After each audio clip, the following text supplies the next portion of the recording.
All right, in the other room we have a small budgie. And I'm talking to myself, but thank you for listening.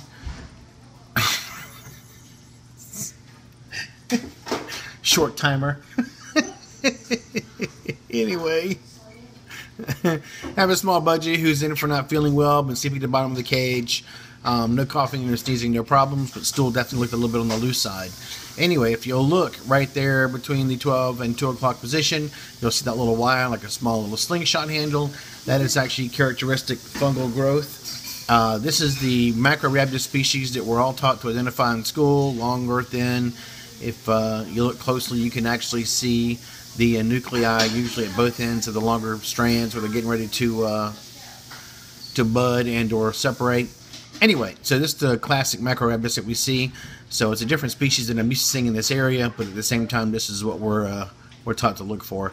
But for you microbiologists and future veterinarians, that Y up there, once you see one of those branching chains, or it's usually a sign of a fungus or some mycelial growth, or anyway.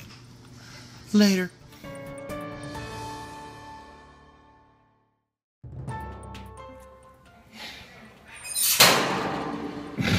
That was the cage slamming shut.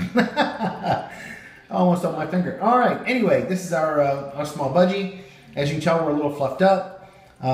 This small male here has never been a very vocal person or vocal bird, according to Dad.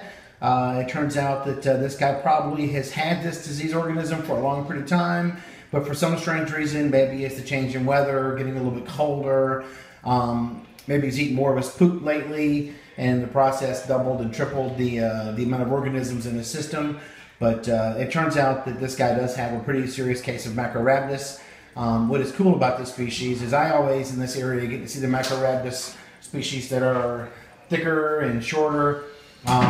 And what's neat about this particular case is these are the ones that every time I go to a conference with the AAV or the ARAV and they talk about Macrorhabdus, this is the species that we're used to seeing on the slides. So it's actually kind of cool. I got to confirm something that I had not seen in a long time. We're going to go ahead and send this guy home with some antifungals, and hopefully we'll see an improvement within a week. You might hate me for fixing this guy. He might be the most vocal bird in the next 2 or 3 weeks, I'm hoping. Other than that, we'll see how it goes. I would like to recheck this stool in a week. If you're not seeing some improvement by the end of the week, please let me know. Okay. All right. That's it for now.